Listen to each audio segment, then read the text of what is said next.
اس موضوع پہ جو فوج کا بڑا واضح موقف ہے، جو 7 مئی کی ISPR کی پریس کانفرنس تھی، اس میں یہ بیان کیا گیا تھا، نہ اس میں کوئی تبدیلی آئی ہے اور نہ ہی آئے گی۔ میں یہ واضح کرنا چاہتا ہوں، وہ سیاسی عزائم رکھنے والے جو اس بیرون ملک ان بیساکھیوں پہ، ان کندھے پہ چڑھ کے ملک میں انتشار پھیلائیں گے، ان کے سامنے کھڑے ہیں اور کھڑے رہیں گے۔ 9 مئی پر پاک فوج کا موقف بہت واضح ہے، موقف میں تبدیلی آئی ہے نہ آئے گی۔ DGI SPR lieutenant general Ahmed Sharif کی نیوز کانفرنس، کہا بلوچ یکجہتی کمیٹی اور اس کی نام نہاد لیڈرشپ دہشت گرد تنظیموں اور کرمنل مافیا کی پراکسی ہیں۔ ان کا مقصد ہے کہ ریاست کے رٹ کو چیلنج کرو اور جب ریاست جواب دے تو معصوم بن جاؤ۔ حکومت اگر قانون کے مطابق فوج کو کوئی کام تفویض کرتی ہے تو فوج اس میں ہمیشہ بڑھ چڑھ کے حصہ لیتی ہے۔ اس کے لیے اگر چاہے وہ SIFC میں ہو جس کا آپ نے ذکر کیا، چاہے وہ زراعت میں ہو، تعلیم میں ہو، صحت میں ہو، پوری دنیا میں بیشتر ممالک میں ان کی افواج جو معاشی اور معاشرتی پروجیکٹس ہوتے ہیں ان میں اپنی حکومت کو اور اپنی عوام کا ساتھ دیتی ہے۔ کیا تنقید کی وجہ سے تعلیم اور صحت کا کام کرنا چھوڑ دیں؟ DGI SPR lieutenant general Ahmed Sharif نے ایک سوال کے جواب میں کہا، یہاں ایک مافیا نہیں چاہتا کہ ملک اور عوام ترقی کریں۔ پوری دنیا میں افواج معاشی پروجیکٹس میں حکومت کی مدد کرتی ہیں۔ اسمگلنگ روکنے کے لیے ایران افغان سرحد بند کی گئی تو تنقید ہوگی۔ باڑ لگانے کا مطلب یہ نہیں کہ پرندہ بھی پر نہیں مار سکتا۔ بنگلہ دیش میں حسینہ واجد کے 20 سالہ اقتدار کا خاتمہ، نئی نسل نے تاریخ رقم کر دی۔ حسینہ واجد استعفیٰ دے کر بھارتی شہر گراسلہ فرار، فوج نے حکومت کا کنٹرول سنبھال لیا، آرمی چیف کا عبوری حکومت بنانے کا اعلان، طلبہ مظاہرین کو مذاکرات کی دعوت، مطالبات پورے کرنے کی یقین دہانی۔ جنرل وقار الزماں نے کہا، اب تمام فیصلے فوج کرے گی۔ ہزاروں افراد وزیر اعظم ہاؤس میں داخل، مظاہرین شیخ مجیب الرحمان کے مجسمے پر چڑھ گئے، سر پر ہتھوڑے برسا دیے۔ مختلف شہروں میں جشن، ڈھاکہ کی سڑکوں پر 4 لاکھ افراد موجود۔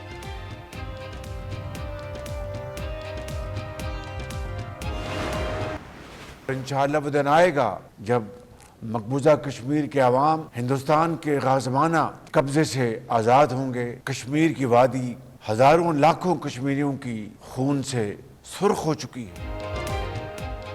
بھارت غلط فہمی میں نہ رہے، پاکستان کی طرف اٹھنے والی آنکھ کو پیروں تلے رون دیں گے۔ وزیر اعظم شہباز شریف کا یوم استحصال کشمیر پر کشمیر قانون ساز اسمبلی سے خطاب، کہا مسئلے کا واحد حل بیٹھ کر بات چیت کرنے میں ہے۔ کہا پاکستان کشمیریوں اور فلسطینیوں کی حمایت جاری رکھے گا، وہ دن ضرور آئے گا جب کشمیریوں کو آزادی ملے گی۔ اسماعیل ہنیہ کی شہادت مشرق وسطی پر جنگ کے سائے منڈلانے لگے۔ اسرائیلی اور امریکی میڈیا نے آج ایران کے حملے کا خدشہ ظاہر کر دیا۔ اسرائیل کی جنگی تیاریاں، امریکی بحری بیڑا بھی آبنائے ہرمز پہنچ گیا۔ اردنی وزیر خارجہ کا 20 سال میں ایران کا پہلا دورہ، مقصد علاقے میں سنگین کشیدگی پر مشاورت۔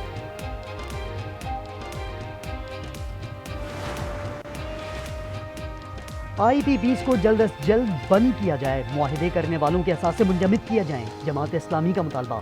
امیر حافظ نعیم الرحمان کہتے ہیں IPPs کی کارکردگی نہ ہونے کے برابر ہے، احتجاج کا دائرہ وسیع کریں گے، دیگر صوبوں میں بھی احتجاج کریں گے، پیچھے ہٹنے والے نہیں۔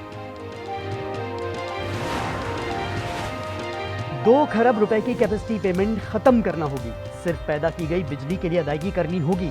سابق نگراں وزیر گوہر اعجاز کہتے ہیں بجلی کی قیمتیں 30 روپے فی یونٹ پر لائی جائیں، تنخواہ دار طبقے کے لیے انکم ٹیکس 15% تک کم کیا جائے۔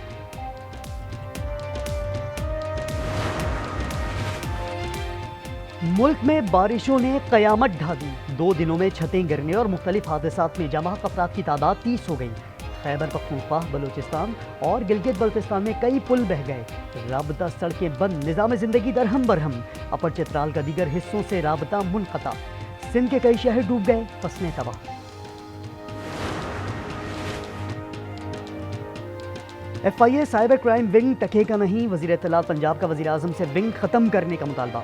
آزما بخاری کہتی ہیں عدالت میں FIA کے لوگ دانت نکال رہے تھے، ایک خاتون اپنی عزت کا کیس لائی ہے تو دانت نکال رہے ہیں، ان کے لیے فنڈ پروگرام چل رہا ہے، صحافیوں کو بھی ہتک عزت کا نوٹس بھیجنا چاہیے۔ اور پیرس اولمپکس میں پاکستان کی پہلی اور آخری امید ارشد ندیم کل میدان میں اتریں گے۔ Arshad Nadeem javelin throw event کے کوالیفائنگ راؤنڈ میں ان ایکشن ہوں گے۔ 32 میں سے 12 ایتھلیٹس فائنل راؤنڈ میں جگہ بنائیں گے۔ والدہ اور بھائی کو کامیابی کی امید، کہا قوم بھی دعا کرے۔